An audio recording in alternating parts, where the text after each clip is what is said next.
इस्लाम में बदगुमानी को सगीरा नहीं बल्कि कबीरा गुनाह कहा गया और बदगुमानी से मना किया गया। अल्लाह के नबी ने भी बदगुमान होने से मना किया और अल्लाह ताला ने भी इसको नापसंदीदा कहा, क्योंकि बदगुमान होने वाला इंसान असल में क्या करता है कि वो ऐसी ऐसी फ़िक्रें, ऐसे ऐसे अंदेशे पालता है कि जिससे उसका अपना सुकून जो है वो बर्बाद हो जाता है। ये तो वो हिसाब होता है, जैसे मिसाल के तौर पे कि एक इंसान अपने ही जिस्म के साथ एक बम जो है वो बांध लेता है और बाद में उससे खुद को ख़त्म कर देता है। यानी बदगुमान होने से हम किसी दूसरे को नुकसान नहीं पहुंचाते, बल्कि इससे हम खुद को खुद ही नुकसान पहुंचाते हैं। हम बैठ कर के ये सोच रहे होते हैं, फ़लाँ इंसान कितनी तरक्की कर गया, मैं अभी भी यहीं हूँ। फ़लाँ इंसान जो है वो इतना कामयाब हो गया, आज वो ये बन गया और मैं अभी भी वहीं हूँ।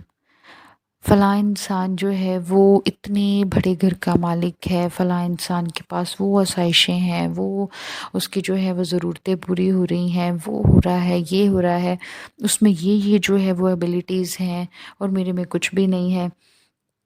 तो इससे क्या होता है कि हमारी ये जो बदगुमानी होती है, हमारी ये जो सोच होती है, ये हमें अंदर से ख़त्म कर देती है। होता तो कुछ भी नहीं है। क्या हमारी जो है वो ये सोच लेने से जिस बंदे में एबिलिटीज़ हैं, क्या वो कम हो जाएँगी और हम में आ जाएँगी? या फिर उसकी एबिलिटीज़ जो है वो ख़त्म हो जाएँगी, वो ये सोचकर जो है वो पीछे हो जाएगा कि भई ये पर्सन जो है इसको तो दुःख हो रहा है, मैं इतना कामयाब हो गया हूँ, तो क्या वो छोड़ देगा ये सब करना? अरे ऐसा नहीं होता।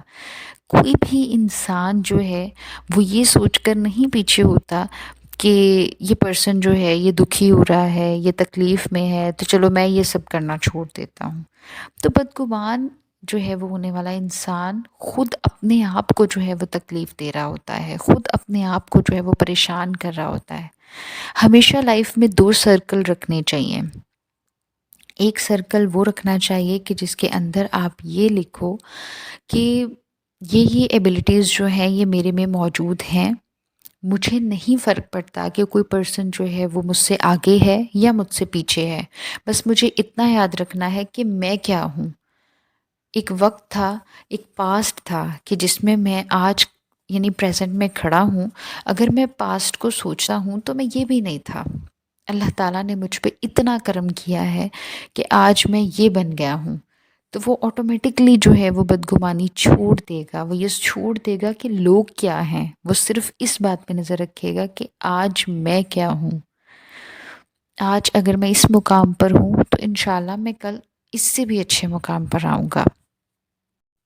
अब फॉर एग्ज़ाम्पल कि बदगुमानी रिश्तों को कैसे ख़राब करती है। बाज़-औक़ात 2 पर्सन होते हैं और वो एक रिलेशन में होते हैं, चाहे वो हस्बैंड एंड वाइफ़ हैं, चाहे वो फ्रेंड्स हैं, चाहे औलाद का अपने पेरेंट्स के साथ रिलेशन है। तो क्या होता है कि हम तस्वीर का सिर्फ़ एक पहलू वो देखते हैं जो हम सोच रहे होते हैं, जो हम अज़्यूम कर रहे होते हैं, जो हमारे माइंड में क्रिएट हो रहा होता है।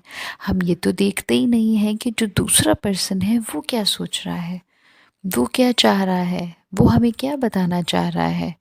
बाज़-औक़ात हम कहते हैं ना कि जो हमें नज़र आ रहा है वो ही ठीक है, जो हमें दिखाया जा रहा है वो ही ठीक है।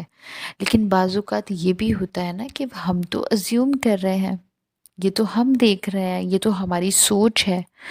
अच्छा, हमारी सोच, हमारा माइंड जो है वो यही सोचता है जो हम उसको थिंकिंग देते हैं, जो हम उसे सोचने पर मजबूर करते हैं। अगर हम खुद को सिर्फ़ ये बता दें, ये कह दें कि बाज़-औक़ात हो सकता है कि दूसरा पर्सन जो है वो भी ठीक हो, वो कुछ और सोचता हो। तो अगर हम सिर्फ़ खुद को इतनी बात समझा लें कि दोनों पर्सन है ना, अब दोनों में बात हो रही है, तो गलत कोई भी नहीं है, कोई एक गलत नहीं है।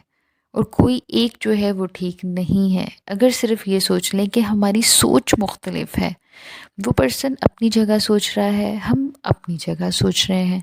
लेकिन बदगुमानी करने से क्या होता है कि हम खुद से खुद ही गुमान करते हैं। हम खुद से खुद सवाल करते हैं, खुद को खुद जवाब देते हैं और हकीकत में ऐसा कुछ होता ही नहीं है। छोटी सी मिसाल ये है कि अब 2 पर्सन किसी रिलेशन में हैं, जैसे फॉर एग्ज़ाम्पल दोस्त हैं, डेली बेसिस पर जो है वो बात होती रही, डेली बेसिस पर जो है वो आपस में कन्वर्सेशन होती है, डेली बेसिस पे मिलना-मिलाना होता है, शेयरिंग होती है, हर चीज़ होती है। लेकिन सम टाइम क्या होता है कि एक दोस्त जो है उसके घर पर कोई गेस्ट आ गए हैं फॉर एग्ज़ाम्पल, और वो वैसे टाइम नहीं दे पा रहा है। वो बहुत अब परेशानी को अपने दोस्त से कह देता है जल्दी-जल्दी में कि मैं थोड़ा बिज़ी हूँ अभी, ओके बाय। अब दूसरा पर्सन जो है वो कितनी बदगुमानी करके बैठ जाता है, वो कहता है कि देखो हम डेली बेसिस पर बात करते थे, हम डेली बेसिस पर मिलते थे, हम डेली बेसिस पर शेयरिंग करते थे, और आज देखो ये अपने ही चुप करके जो है वो बैठा हुआ है, ये मुझे बता नहीं रहा, ये मुझसे कुछ कह नहीं रहा। तो हम कितना कुछ अज्यूम कर लेते हैं, कितना कुछ जो है वो सोच लेते हैं कि जी इसका तो दिल उगता गया है मुझसे, ये तो मुझसे बात ही नहीं करना चाहता, पता नहीं क्यों हो गया ऐसे, ये बदल गया है, ये वो। और जबकि दूसरे पर्सन से जब बात होती है, जब वो नेक्स्ट मॉर्निंग बात करता है, तो वो बताता है, वो कहता है कि देखो आप मुझे इतना बोल रहे थे कि मैं आपसे बात नहीं करता, मैं आपके मैसेजेस का रिप्लाई नहीं करता, मैं आपसे शेयरिंग नहीं करता। मैं उस टाइम पर बहुत परेशान था, मैं उस टाइम पर गेस्ट को डील कर रहा था, मैं उस टाइम पर जो है वो ये कर रहा था, वो कर रहा था। तो आपको कितनी शर्मिंदगी होती है। तो इस शर्मिंदगी से बचने का बेहतरीन हल ये है कि आप बदगुमानी ही छोड़ दें, आप गुमान करना ही छोड़ दें। आप सिर्फ़ ये याद रखें कि मैंने ये देखना है, ये सोचना है कि हर पर्सन की अपनी कोई मजबूरी होती है, अपनी कोई जो है वो ज़रूरत होती है, अपनी जो है वो मसरूफ़ियत होती है। जब वो बात करना चाहेगा वो मुझसे कर लेगा, मैं कर दूँगा। जिस दिन हम बदगुमानी करना छोड़ देंगे ना, उस दिन हर रिलेशन जो है उसमें लड़ाइयाँ जो हैं वो ख़त्म हो जाएँगी। अगर आपको मेरी वीडियो पसंद आई हो तो इसको लाइक करें, चैनल पर न्यू है तो सब्सक्राइब करें, फ्रेंड्स एंड फैमिली के साथ शेयर करें। दुआ में याद रखिए, खुश रहें, आबाद रहें, खुशियाँ बाँटें, प्यार बाँटें। अल्लाह हाफ़िज़।